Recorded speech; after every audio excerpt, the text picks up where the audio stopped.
दोनों ही जो विषय है बहुत ही सुंदर है, क्योंकि कविता को जब सुर से पिरोई जाती है तो पूरा वो हृदय से आता है, हृदय में ही पहुंचता है। और दीपा जोशी जी ने बहुत सुर और भाव से गाई है। संगीत है सुर और भाव का मिलन। तो सुर और भाव जहाँ है तो वो दिल से आता है, दिल तक ही पहुँचता है। तो मैं उनको बहुत बहुत शुभकामनाएं और बधाई देती हूँ कि आज जो ज़माना है, इस समय लोग शोर गोल वाली म्यूज़िक में, और विवेक प्रकाश जी, इनसे मेरा 15-20 साल का रिश्ता है। ये कभी गलत काम नहीं किया ज़िंदगी में, क्योंकि हर कलाकार का एक जिम्मेदारी होती है, एक फ़र्ज़ रहता है ज़िंदगी में कि हम कुछ दे के जाएंगे न्यू जनरेशन को, कुछ मैसेज दे के जाएंगे अपनी कला के माध्यम से। और इन्होंने वही काम किया, कभी भी अपने व्यक्तित्व को और अपना अस्तित्व को नहीं हिलने दिया, और निरंतर ऐसा ही काम करते आ रहे हैं कि जो गाना वो सुर में पिरोते हैं उसमें कविता को प्राधान्य देते हैं और उस कविता के अनुरूप सुर देते हैं। बिल्कुल सही। ये जो अशोक हमराही जी ने जो लिखा है कि सुर की साधना उनकी पूजा है, ईश्वर की आराधना है। ये जो मैसेज है आपने जो दिया है कि आजकल जो रियलिटी शोज चल रहे हैं उसमें बच्चों को ये मालूम ही नहीं है कि सुर क्या है, संगीत क्या है। पहले संगीत के साथ परिचय होना चाहिए कि संगीत क्या है। तो उन्होंने ये कह दिया है कि सुर की साधना, ईश्वर की पूजा। तो ये मैसेज तो जाएगा कम से कम हमारे नेक्स्ट जनरेशन को।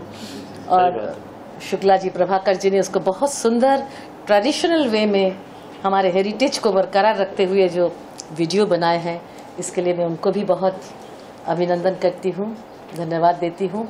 और सबसे बड़ी बात रही हमारे लालित जी की, जो कि निरंतर हमारी जो अच्छी चीज़ों को, संगीत को लोगों तक पहुँचाने की काम कर रही है, रेड रिबन।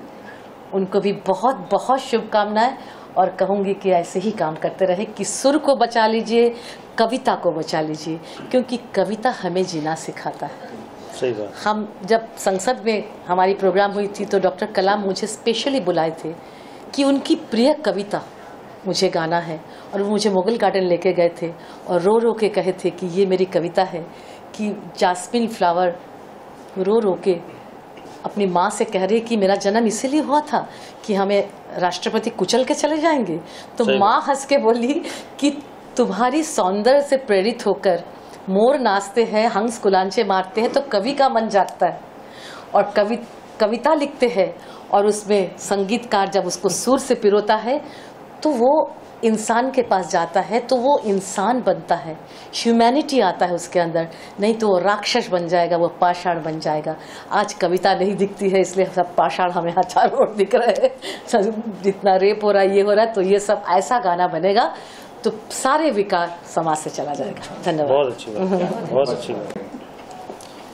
मैं यही कहूँगा कि कोई भी चीज़ बनती है तो उसमें बहुत सारे लोगों का सहयोग होता है, तभी वो सुंदर बनती है, और फिर उसे आशीर्वाद की ज़रूरत होती है लोगों तक पहुंचने के लिए और अपना असर दिखाने के लिए। तो ये जो दो गाने बने हैं, ये जो दो, मैं कहूँगा इसमें जो एक हमने सुर की साधना, जो एक गाना या जो भजन हमने बनाया है, अशोक हमराही जी ने लिखा है, आप सब जानते हैं अशोक हमराही जी ने लिखा, प्रभाकर जी ने वीडियो किया, मैंने संगीत किया उसका। तो उसका संगीत करते समय मुझे हमेशा यही लग रहा था, धुन बनाते समय, कि किसी तरह से इसमें ये बात पैदा हो जाए कि लोग इसे अपने परिवार के साथ, घर पर पूरे सब परिवार के साथ सुन सकें, इसका आनंद ले सकें। और वही हुआ, ना तो उसमें कोई ऐसा अनुचित शब्द है जो किसी को आपत्ति दे। और सुर की साधना के लिए विशेष बात मैं ये कहना चाहूँगा कि ये तो एक ऐसी प्रार्थना, एक ऐसी प्रेयर बन गई है कि जो अब स्कूलों में उससे शुरुआत करी जाए तो बहुत बड़ी बात होगी। स्कूल में, विद्यालयों में बच्चों को पढ़ाया जाए, सुनाया जाए, क्योंकि उसमें पूरी जो लाइफ की फिलॉसफी है वो एक गाने में लिख दी है अशोक जी ने। सुर की साधना है वो ईश्वर की आराधना। ईश्वर की आराधना करने के लिए आपको कुछ और यत्न करने की जरूरत नहीं है, सिर्फ आप सुर को साध लीजिए तो वही सा। और उन्होंने एक बहुत अच्छी बात कही है कि 8वां सुर सा साधना, तो बहुत बड़ी बात कही है इन्होंने। तो ये मैं उस गाने के विषय में बता रहा हूँ आपको, सुर की साधना ईश्वर की आराधना। और ऐसे ही एक बहुत सुंदर भजन हमने, जब अशोक भाई साहब ने बहुत सारे गाने भेजे हमको लिरिक्स, तो हमने उसमें ये गाना सेलेक्ट किया कि मैं कठपुतली डोर तुमरे हाथ, मैं तुम्हारी दासी तुम मेरे नाथ। वो ये है कि हम सब ईश्वर के हाथों कठपुतलियां हैं, डोर उसी के हाथ में है। और इसमें हमने एंगल लिया वीडियो में प्रभाकर जी ने कि वो ऐसा एंगल लिया कि एक भक्त जो है वो कृष्ण भगवान से कह रहा है कि मैं कठपुतली डोर तुम्हारे हाथ और मैं तुम्हारी दासी तुम मेरे नाथ। क्या बात। तो मुझे दोनों गानों का संगीत करने में बहुत आनंद आया। दीपा जी की इतनी सुंदर आवाज़ है और ललित्या जी का साथ है और अब तो शोमा घोष जी का आशीर्वाद है। तो मुझे पूरा भरोसा है कि ये दोनों गाने खूब चलेंगे, लोग उनसे खूब पसंद करेंगे, घर घर बजेंगे और पूरा परिवार आनंद लेगा इससे। जो कि सच में बहुत ही भावपूर्ण थी और जो कि उन्होंने बातें बताई कि हाँ, जो आज का समय है उसमें इस तरह का संगीत अगर आता है तो समाज के लोगों के लिए भी, बच्चों के लिए भी, सभी के लिए बहुत प्रेरणादायी है। और मैं उनका भी शुक्रिया अदा करूंगी कि उन्होंने अपने बिजी वक्त में मतलब समय निकाला हमारे लिए यहाँ पर आने का। इस बात की मैं बहुत आभारी हूँ। और विवेक जी ने जैसा भी बताया कि जब हम बैठे थे, जब लिरिक्स आई थी, अशोक हमराही जी से भी बात हुई थी, तब हम यही सोच रहे थे कि कौन से गाने लें, किस तरह के, कौन से, बहुत सारे गीत उनके द्वारा लिखे गए सामने थे हमारे। पर मैं कठपुतली डोर तुमरे हाथ, जैसा अभी विवेक जी ने बताया भी कि इतना सुंदर लगा कि जैसा बताया कि ईश्वर की हम सभी उनकी डोर से बंधे हुए हैं। और उसी तरह संगीत वाला जो गीत है, इतने सुंदर शब्द जो कि जब जब सुनते हैं और इतनी सुंदर धुन, मतलब जो भी सुनता है वो कहता है कि गीत कितना सुंदर बना है और कितना सुंदर लिखा गया है।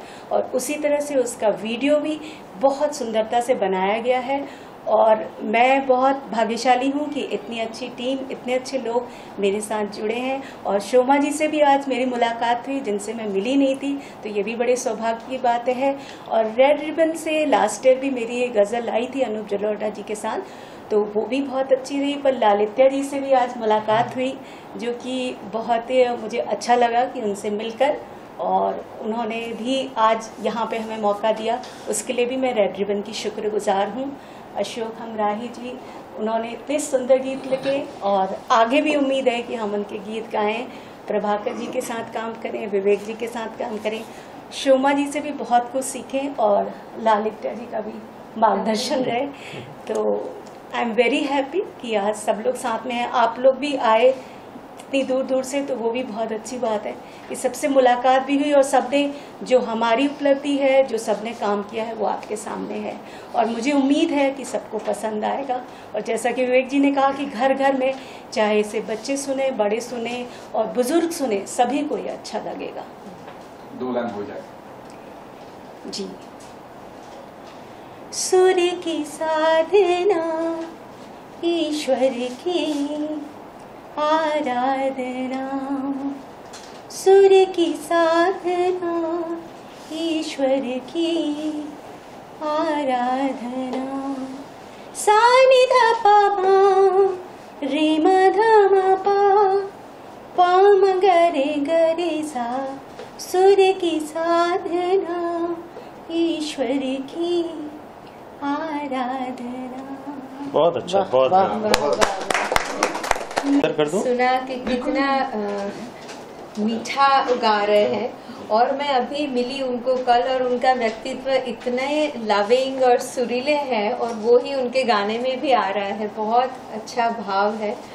और ये सब भाव एक जो कंपोजिशन बनाया है। और मैं विवेक जी को वो कहूँगी, जैसे हमारे पहले के गाने होते हैं तो कंपोजिशन, धुन तो अच्छी होती है, पर जो म्यूजिक होता है वो भी हमें याद रहता है, उसकी भी एक बहुत वैल्यू होती है। तो आपके हर गाने में धुन के साथ में एक संगीत, एक कुछ भी फ्लूट का भी पीस हो तो भी एक सोच के एक उसको बहुत अच्छा आप बनाते, इसलिए हमेशा हमारे दिल में वो गाने बस जाते। तो बहुत अच्छा लगा कि आपके साथ तो हम बहुत समय से जुड़े हैं और आप ऐसे ऐसे कलाकार यहाँ लेके आ रहे हैं। और बहुत अशोक जी आपने भी, और प्रभाकर जी आपके साथ भी बहुत वीडियोस आपके किए हैं। तो बहुत अच्छा लगा। और हमारे साथ पद्मश्री शुमा घोष जी, उनके हाथ से ये एल्बम लॉन्च हो रहा है और उनके आशीर्वाद मिल रहे हैं और रेड रिबन को भी उनका सपोर्ट मिल रहा है, तो हमारे लिए बहुत बहुत खुशी की बात है। और बस ये दोनों गाने इतने अच्छे गाए हैं और उसका पूरा निभाया है, कॉम्पोजिशन और लिरिक्स को इतना अच्छा निभाया है। और एक जनरल थॉट है जो हम सबको डे टू डे में पता ही है, हम उठते हैं प्रार्थना के भाव से, हम एक क्लीन स्लेट के साथ उठते हैं और ये मेरी वही इच्छा है कि सब लोग उठने के साथ भी ये सुने और यही सोच पूरे दिन में रहे और ये सब हम भावनाएं सबको बांटते रहे। और मैं कहूँगी अगर भाव अच्छा हो और संगीत अच्छा हो तो फिर और ही मजा आ जाएगा। जी ऐसा कुछ नहीं है। विवेक जी के साथ तो हमारा बहुत पुराना रिश्ता है, शायद आधी उम्र से ज़्यादा। और विवेक जी ने जितने भी गाने किए हैं, अभी तक तो यह था कि हमारे सबसे ज़्यादा गाने विवेक जी ने ही संगीतबद्ध किए, खुद भी गाए और रोली जी ने और बहुत सारे लोगों ने गाए।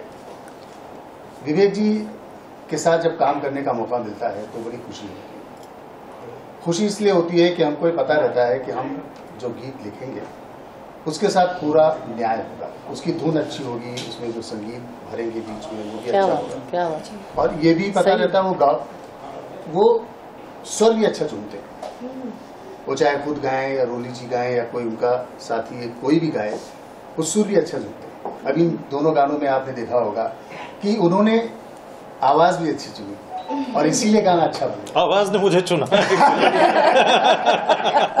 आवाज ने मुझे चुना।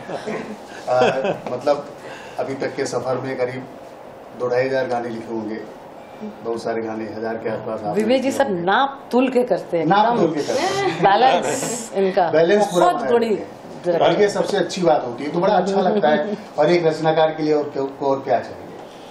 कोई रचनाकार अगर कोई रचना लिखता है, कोई गीत कविता कुछ भी हो, वो सही हाथ में पहुंचे, उसको सही स्वर मिले, सही आवाज मिले।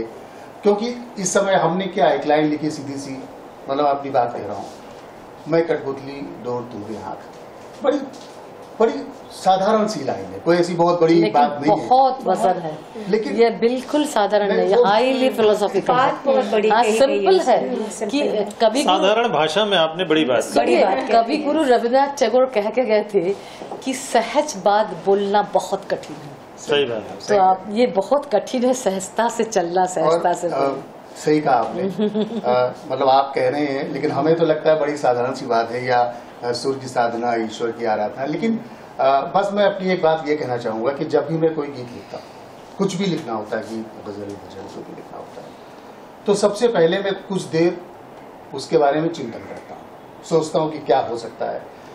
जो जिसे अब विवेक जी जब कोई गाना हमसे कहते हैं लिखने के लिए, तो हम इनकी तरीके से सोचना शुरू करते हैं। हम अपने को भूल जाते हैं कि मैं अशोक हमराई अपने को भूल जाता। हमने इतने गाने साथ नहीं, हमारी शक्ल भी मिलने लगी। ध्यान से देखना पड़ेगा।